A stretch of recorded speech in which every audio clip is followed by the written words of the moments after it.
Ma demi-sœur a volé mon fiancé et m'a envoyé des cartes postales pour se moquer de moi. Maintenant, ils sont fauchés et me supplient pour un emploi dans l'entreprise familiale qu'elle était censée hériter. J'ai 28 ans. J'étais fiancé à mon petit ami de l'université il y a environ 4 ans. Nous étions ensemble pendant toutes nos études et nous nous sommes fiancés à 23 ans. Nous sommes restés fiancés pendant 1 an, mais une semaine avant notre mariage, il est parti avec ma demi-sœur. Mon ex-fiancé, Greg, 28 ans, et ma demi-sœur Melissa, 28 ans, se sont enfuis une semaine avant notre mariage. Ils ne m'ont laissé qu'une lettre.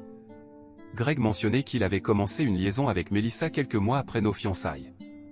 Il avait réalisé qu'il ne pouvait pas m'épouser, car cela serait injuste pour nous deux, et pour Melissa, car c'était eux qui étaient réellement amoureux. Il a dit qu'il pensait que l'univers m'avait utilisé pour le guider vers son véritable amour. Il ne pouvait plus être avec moi sans nous tromper tous sur un avenir heureux. Et c'était tout. Ils se sont enfuis, et je ne les ai plus revus jusqu'à récemment. Les parents de Greg ont payé tous les frais du mariage, et je n'ai rien eu à débourser parce qu'ils étaient tellement embarrassés par ce que leur fils avait fait.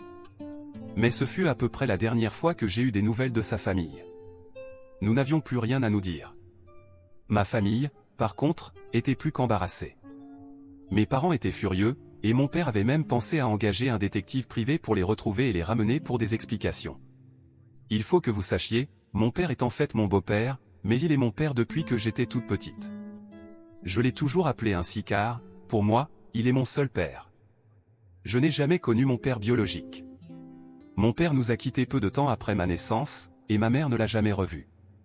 Il avait renoncé à ses droits sur moi, et ils n'ont jamais été mariés. Elle a ensuite épousé mon père quand j'avais 8 ans. Melissa et moi allions à la même école, et c'est comme ça que nos parents se sont rencontrés. Mais pour une raison quelconque, Melissa a décidé qu'elle ne m'aimait pas et a commencé à me harceler pendant des années. Elle était une vraie brute, et elle et ses amis me harcelaient constamment à l'école. Ça ne s'arrêtait même pas à la maison. Elle cherchait toujours des occasions de me faire sentir mal. J'ai souvent porté plainte à mes parents. Ils ont essayé de la réprimander, mais ce n'était tout simplement pas suffisant. Elle n'avait même pas peur de nos parents, donc elle continuait. Mes années à l'école ont été un cauchemar à cause d'elle et de ses acolytes. Tout comme mon père n'était pas là, la mère de Melissa n'était pas là non plus, mais c'était parce qu'elle était décédée quelques années après la naissance de Melissa. Elle est morte au milieu de la nuit à cause d'une crise d'épilepsie. Donc, chaque fois que ma mère essayait de la discipliner, Melissa disait qu'elle n'avait pas le droit parce qu'elle n'était pas sa vraie mère. Mon père a aussi essayé de lui faire arrêter de me harceler, mais ça n'a pas marché. Elle n'avait peur de rien. Ils ont tout essayé, de la gronder à essayer de lui parler gentiment, mais rien n'a pu l'arrêter. Parfois, ils menaçaient même de l'envoyer ailleurs, et elle les défiait de le faire, sachant que ce n'était que des menaces vides. Et ça, c'était juste au collège. Avec le temps, elle est devenue encore pire. Au lycée, elle avait pris de mauvaises habitudes et était presque devenue une délinquante juvénile. Elle a commencé à fumer et s'échapper parfois de la maison pour aller boire avec ses amis, qui étaient tout aussi mauvais qu'elle. Ce n'est que lorsqu'elle a été arrêtée avec ses amis une nuit pour être entrée par effraction dans une maison en état d'ivresse que nos parents ont finalement décidé de l'envoyer ailleurs pour lui obtenir l'aide dont elle avait manifestement besoin. Après quelques semaines de supplications et de protestations, mes parents l'ont finalement envoyée dans un centre de réhabilitation pour adolescents en difficulté. Elle n'était pas contente, mais mon père a été très ferme et a dit que si elle voulait vivre avec nous et faire partie de cette famille, elle devait s'améliorer. Il ne pouvait pas laisser ce comportement continuer et laisser Melissa troubler tout le monde. Elle devenait une menace pour la société. Elle est partie pendant notre 2e année et n'est revenue que lorsque nous avions déjà obtenu notre diplôme. Elle s'était inscrite dans une école près du centre de réhabilitation et vivait avec sa tante. Je ne l'ai pas vue pendant ces quelques années, principalement parce que je ne m'intéressais pas à ce que ma pire harceleuse devenait. Mes parents allaient la voir tous les week-ends et me demandaient si je voulais venir, mais ma réponse était toujours non. Ses amis ont commencé à m'ignorer et ont fait semblant que je n'existais pas après son départ, ce qui a considérablement amélioré mon expérience au lycée. Maintenant, je n'avais plus personne pour me harceler constamment.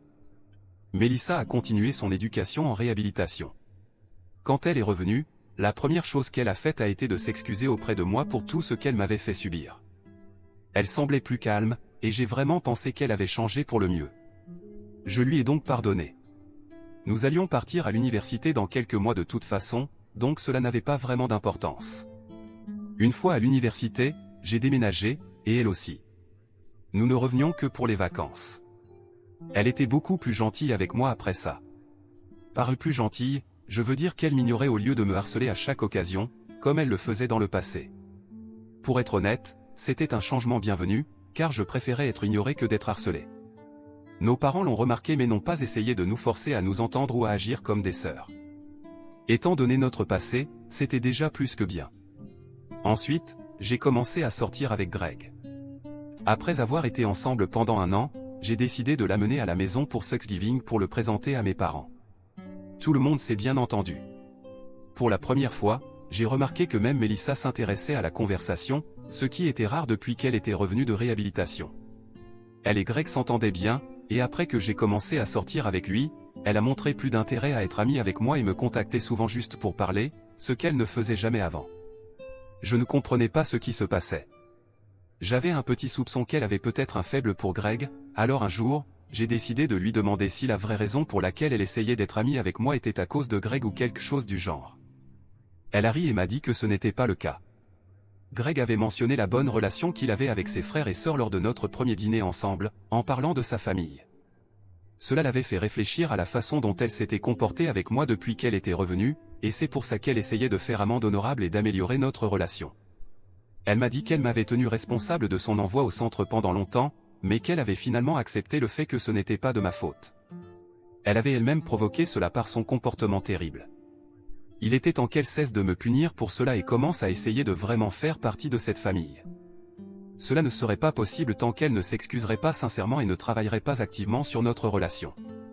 Je suis une personne émotive, et ce qu'elle m'a dit ce jour-là m'a touché. Comme une idiote, j'ai décidé de lui pardonner et d'être ami avec elle. Et je suppose que c'est ce qui a fait le plus mal, car elle m'a trahi après être devenue amie avec moi. Nous étions en bons termes pendant longtemps, et elle était activement impliquée dans la préparation du mariage. Je ne dirais pas que nous étions les meilleurs amis, mais nous n'étions pas aussi mauvaises qu'avant. Pendant que nous reconstruisions notre relation, nous nous voyions au moins 1 ou 2 fois par mois. Donc, au moment où je me suis fiancé, tout allait bien. Je l'ai présenté à Greg en personne également avant les fiançailles. À chaque fois que nous nous rencontrions lors d'événements familiaux, il se comportait normalement. Je n'ai jamais soupçonné quoi que ce soit parce que je n'avais aucune raison de le faire.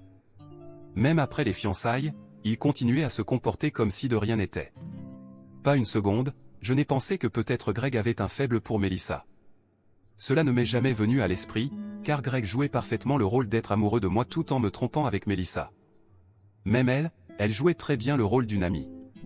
Je n'ai découvert la vérité qu'une fois qu'il était trop tard et qu'ils étaient déjà partis. Mes parents voulaient les retrouver et les ramener à la maison, mais je les ai convaincus de laisser tomber. Je voulais simplement oublier tout ça. C'était déjà assez mauvais qu'il m'ait complètement ridiculisé et soit parti 1 semaine avant que je ne me marie. Je ne voulais pas plus de drame. J'étais vraiment déprimé et je n'en avais pas la force. J'ai passé les semaines suivantes à travailler et dormir pour éviter d'affronter mes sentiments. Mon cœur était brisé, et j'étais engourdi.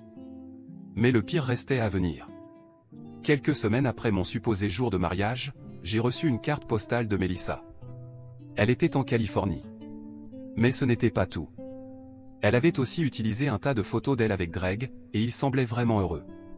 C'était évident qu'elle me narguait, car elle avait même mentionné qu'elle était désolée pour la surprise avant mon mariage, mais elle n'était pas vraiment désolée.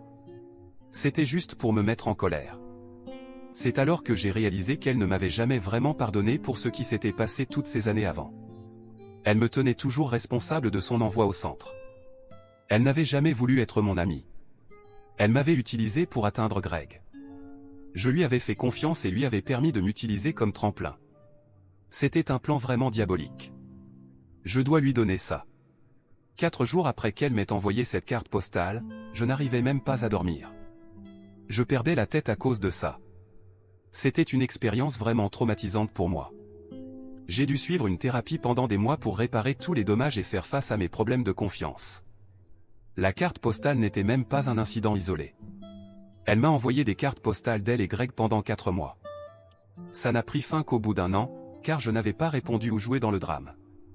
Nos parents étaient bouleversés et ont coupé tous les liens avec elle après cela. Ils n'ont même pas essayé de la contacter après la première carte postale. Cela a été une énorme perte pour Melissa, car elle était prête à hériter de l'entreprise de son père. Elle avait choisi de faire des études de commerce. C'était en partie pour rejoindre son père. Mais après ce qu'elle avait fait, notre père a coupé tous les liens avec elle. Il m'a dit que je pourrais le rejoindre à la place, car il sentait qu'il devait compenser tout cela de manière significative. Mais je n'avais pas de diplôme en commerce. J'étais spécialisé en histoire, ce qui n'avait pas grand-chose à voir avec les affaires. J'avais besoin d'apprendre les ficelles du métier en premier. Mon père a dit que ce n'était pas un problème. Il était prêt à m'apprendre tout ce qu'il savait pour que je puisse prendre le relais de l'entreprise à la place de Mélissa. J'ai accepté et commencé à travailler sous lui pour apprendre à gérer l'entreprise. Il pouvait alors prendre sa retraite et me confier les rênes. J'ai travaillé très dur pendant quelques années. L'année dernière, j'ai été promu. Mon père a pris sa retraite. C'était incroyable, car j'avais commencé de zéro. J'avais dû tout apprendre. Maintenant, tout fonctionnait sans encombre sous ma direction. C'est grâce à moi, mes parents peuvent maintenant passer plus de temps ensemble sans se soucier de l'entreprise, car je m'en occupe. Ça a été ainsi pendant un moment. J'ai pratiquement arrêté de penser à Greg après avoir commencé à travailler pour mon père. Cela occupait tout mon temps. La thérapie m'a aidé à aller de l'avant. Maintenant, j'ai complètement tourné la page. Je ne pense plus à eux ou à ce qu'ils ont fait. Je n'aurais jamais pensé qu'ils me recontacteraient, encore moins me demanderaient de l'aide. Cela demanderait beaucoup de courage et une absence totale de bon sens pour me demander de les aider après m'avoir ridiculisé en public. Mais Mélissa et Greg manquent vraiment de bon sens. C'est ce qu'ils ont fait il y a quelques jours. J'étais à la maison. C'était le week-end. Vers l'heure du déjeuner, j'ai entendu quelqu'un sonner à ma porte frénétiquement. Je pensais que c'était la pizza que j'avais commandée. Je n'y ai pas trop pensé. Quand j'ai ouvert la porte, j'ai eu la plus grande surprise de ma vie. Au lieu d'un livreur, j'ai trouvé Mélissa devant ma maison, semblant vraiment inquiète. Je ne savais pas quoi dire. J'ai juste attendu en silence qu'elle dise quelque chose. En la regardant, j'ai réalisé qu'elle était là pour demander de l'aide. Elle avait l'air démunie. Son apparence la trahissait. Même enfant, Mélissa avait l'habitude de bien s'habiller. Mais maintenant, elle portait de vieux vêtements, délavés, manifestement achetés il y a très longtemps. Son jean était trop court. Elle avait l'air de ne pas avoir mangé. J'avais déjà décidé. Quelle que soit la demande qu'elle allait me faire, la réponse serait non. Donc, quand elle a dit qu'elle avait besoin de mon aide parce qu'elle et Greg luttaient depuis longtemps, je savais ma réponse. Greg avait perdu son emploi il y a quelques mois. Il avait commencé à boire au lieu de chercher un nouveau travail. Même si elle essayait de trouver un emploi pour elle-même, elle ne pouvait pas. Elle avait tout quitté pour rester à la maison et faire tout le travail ménager quand elle a emménagé avec Greg. À cause de cela, elle n'avait pas travaillé récemment. Le trou dans son CV faisait d'elle une candidate moins attrayante pour les emplois. Elle a dit qu'elle avait entendu de quelques parents que notre père avait pris sa retraite. Il m'avait remis les rênes de l'entreprise. Elle était venue me demander si je pouvais embaucher Greg et lui donner du travail.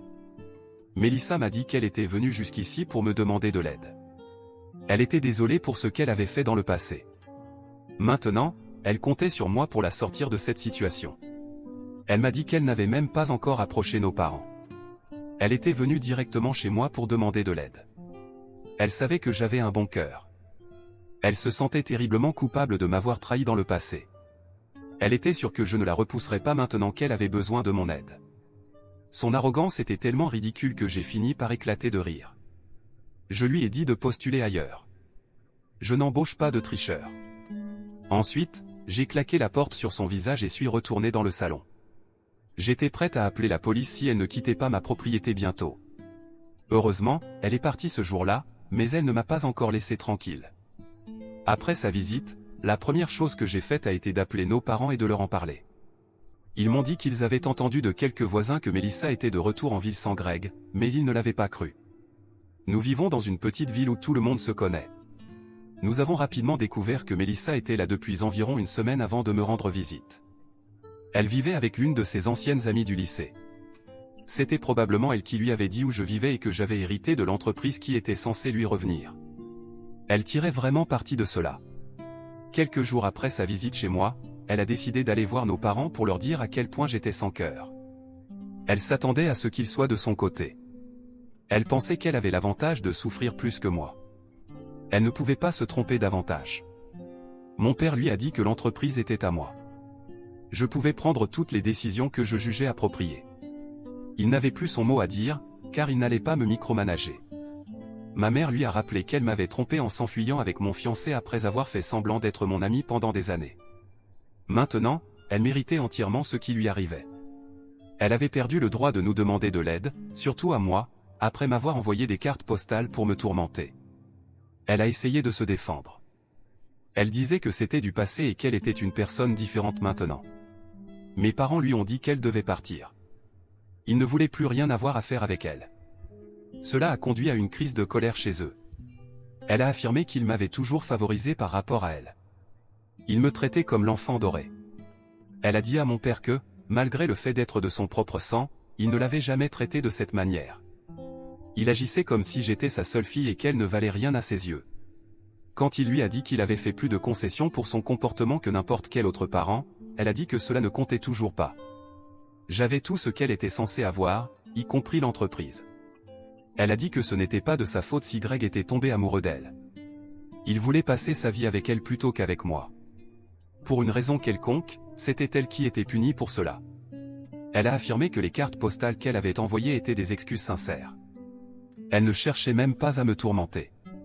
Honnêtement, je n'ai pas pu m'empêcher de penser à cela depuis que mon père m'a dit ce qu'elle a dit. D'une certaine manière, c'est vrai qu'elle était censée hériter de cette entreprise. Elle aurait dû être à ma place. Mais elle l'a vraiment perdu à cause de ses propres actions. Je n'ai joué aucun rôle là-dedans. Je n'ai jamais dit à mon père de l'exclure de sa vie et de me confier l'entreprise. Il l'a fait de son propre gré. C'est un peu injuste qu'elle me blâme pour cela. De plus, ce qu'elle a dit à propos de moi en tant qu'enfant doré n'est absolument pas vrai. Mais je peux comprendre pourquoi elle ressentirait cela. Dans sa tête, c'est elle qui a été envoyée ailleurs parce que je me suis plainte d'elle et de son harcèlement incessant. Un parent qui décide d'envoyer son enfant ailleurs est vraiment une grande affaire. Je sais que c'était dur pour mon père. Mais encore une fois, ce n'est pas sa faute ni la mienne. S'il n'avait pas pris les mesures nécessaires pour l'empêcher, Mélissa aurait pu devenir une criminelle ou quelque chose du genre. C'est la voie qu'elle suivait. À part cela, je ne pense pas vraiment qu'elle essayait de s'excuser avec les cartes postales. Elle essayait probablement juste de s'en sortir en disant que c'était une excuse sincère. Je me sens juste mal pour elle parce que son mari s'est avéré complètement inutile. Maintenant, elle doit le sortir de là. Elle est vraiment venue me voir. Je n'arrive pas à imaginer à quel point cela a dû être difficile pour elle. Donc, je regrette un peu de l'avoir traitée comme je l'ai fait. J'ai tout maintenant, et elle n'a rien. Je ne peux pas m'empêcher de me sentir désolé pour elle. C'est juste qui je suis en tant que personne. De plus, cela fait longtemps. Je ne ressens plus l'envie de garder cette rancune. Mais je ne veux pas non plus l'aider d'une manière ou d'une autre. Le maximum que je peux faire, c'est leur donner ma sympathie. Je ne veux vraiment pas les embaucher ou les aider financièrement. Je pense que c'est suffisant que je me sente même désolé pour elle après tout ce qu'elle m'a fait subir. La plupart des gens ne lui prêteraient probablement même pas attention. La seule raison pour laquelle je me sens même mal pour elle est que cette entreprise était censée lui revenir. Maintenant que je suis en position de pouvoir, je lui rends l'appareil. Je ressens que ce n'est pas correct. C'est peut-être à cause de ce qu'elle a dit à propos de moi en tant qu'enfant doré ou simplement le syndrome de l'imposteur. Mais je me sens bizarre à ce sujet. Alors, suis-je la méchante pour avoir refusé d'embaucher mon ex-fiancé qui s'est enfui avec ma demi-sœur maintenant qu'ils sont en difficulté financière et ont besoin d'aide? Mise à jour 1, je ne savais pas quoi faire. Les commentaires ici m'ont encore plus embrouillé. Certains d'entre vous ont dit que je faisais bien de les repousser. D'autres ont dit que j'avais toujours été l'enfant doré. C'est pourquoi Mélissa a commencé à agir. Cela n'a pas été aussi utile que je pensais que cela allait l'être. J'ai décidé de parler à mes parents. Chaque fois que j'ai eu des problèmes dans ma vie, je me suis toujours adressé à eux pour obtenir des conseils. J'ai fait de même cette fois-ci. Ils m'ont dit que je n'avais aucune raison de me sentir désolé pour Mélissa. Tout le monde avait fait de son mieux pour essayer de la rendre meilleure. Mais si elle ne voulait pas prendre un nouveau départ, alors il n'y avait pas grand-chose que nous pouvions faire pour elle. Mon père m'a dit qu'il avait l'intention de lui laisser prendre en charge l'entreprise si elle s'était bien comportée. Elle aurait été une bonne fille. Mais elle a échoué à tout. Elle a totalement ridiculisé notre famille. Après cela, elle serait une imbécile de s'attendre à ce qu'il la laisse prendre en charge ou même faire partie de la famille. Cela m'a fait me sentir beaucoup mieux. Parler à mes parents me fait toujours du bien. Alors, je vais essayer de ne plus me laisser culpabiliser pour les choses que je ne fais pas. Mise à jour 2, une semaine s'est écoulée depuis que Mélissa est venue à ma porte. Depuis sa visite chez mes parents, nous n'avons pas eu de nouvelles d'elle. J'ai presque pensé qu'elle était retournée en Californie pour rejoindre Greg jusqu'à aujourd'hui. Elle est apparue à mon lieu de travail pour faire une scène. C'était horrible. Elle est entrée comme si de rien n'était. Elle connaissait les lieux comme sa poche. Elle est entrée sans alerter la sécurité. Ensuite, elle a pris sa place devant mon bureau. Elle a commencé à crier que j'avais volé cette entreprise sous son nez. Je faisais semblant d'être une gentille petite fille pour nos parents. Je léchais les bottes pour qu'ils m'approuvent. Apparemment, j'étais responsable de la diaboliser en l'accusant faussement de m'avoir harcelé. Tout au long de notre enfance, j'ai même convaincu mon père de l'envoyer en réhabilitation. Tout ça pour que je puisse cimenter ma position en tant qu'enfant doré de la famille. Elle a ensuite annoncé que cette entreprise était censée lui revenir. Maintenant, je refusais même de la laisser en faire partie. J'étais jalouse que Greg l'ait choisi au lieu de moi. Contrairement à nos parents qui m'avaient toujours favorisé. Je n'étais pas habitué à être négligé. J'ai perdu la tête. J'ai monté nos parents contre elle. Quand j'ai entendu les cris, j'ai décidé de sortir et de vérifier moi-même. J'ai appelé la sécurité. J'ai essayé de lui dire de se taire, mais elle a continué. Elle a continué pendant quelques minutes jusqu'à ce qu'elle soit expulsée du bâtiment. J'ai décidé d'appeler mon père avant d'appeler la police pour obtenir son avis. Il était furieux. Il m'a dit d'aller de l'avant et d'appeler la police. Heureusement, quand les flics sont arrivés, elle était encore là. Elle attendait probablement que je quitte le bâtiment pour pouvoir me crier dessus. Peut-être faire quelque chose de pire, comme m'attaquer physiquement. Les flics l'ont emmenée. Ils l'ont accusée d'intrusion et de trouble à l'ordre public. Ce sont des accusations mineures. Elle peut probablement s'en tirer avec juste une amende ou peut-être un service communautaire dans le pire des cas. Cela va figurer sur son casier judiciaire. Ce n'est jamais bon. J'ai dit à mon père qu'elle avait été inculpée et arrêtée. Je m'attendais à ce qu'il soit un peu contrarié. Il semblait juste exaspéré. Il m'a dit qu'il était fatigué de tout cela. Il voulait une pause. Il ne voulait plus gérer sa folie. Honnêtement, je me sens mal pour lui. Ce ne doit pas être facile d'avoir une fille comme Mélissa. Il est blâmé pour tout ce qui ne va pas dans sa vie, même si la plupart du temps c'est de sa propre faute. Honnêtement, nous avons tous été très patients. Mise à jour 3, je pense que Mélissa est retournée en Californie. Cela fait quelques jours. Nous n'avons pas eu de nouvelles d'elle. C'est bizarre. Nous nous attendions à ce qu'elle s'en prenne à nous après son arrestation. Mon père a demandé autour de lui. On lui a dit que quelques personnes l'avaient vue se diriger vers l'aéroport l'autre jour. Je suppose qu'elle est partie. C'est un énorme soulagement qu'elle soit partie. J'avais vraiment peur qu'elle essaie de faire quelque chose d'explosif pour attirer notre attention. C'est toujours une mauvaise nouvelle. Je ne sais pas ce qu'elle va faire de cette situation avec Greg maintenant. Il semble peu probable qu'elle obtienne de l'aide de quelqu'un d'autre après ça. J'espère juste qu'elle trouve quelque chose à faire. J'espère qu'elle se sorte de ce pétrin. Non, je ne suis même pas gentille ou compatissante en ce moment. J'ai des raisons très égoïstes de dire cela. Je sais que si elle ne trouve pas de moyen de sortir de ce pétrin, elle reviendra ici avec Greg maintenant, car il semble peu probable qu'elle obtienne de l'aide de quelqu'un d'autre après cela. J'espère juste qu'elle trouve quelque chose à faire et qu'elle se sorte de ce pétrin. Et non, je ne suis même pas gentille ou compatissante en ce moment. J'ai des raisons très égoïstes de dire cela, et c'est parce que je sais que si elle ne trouve pas de moyen de sortir de ce pétrin, alors elle reviendra ici avec Greg et nous dérangera encore plus, et je ne veux pas cela.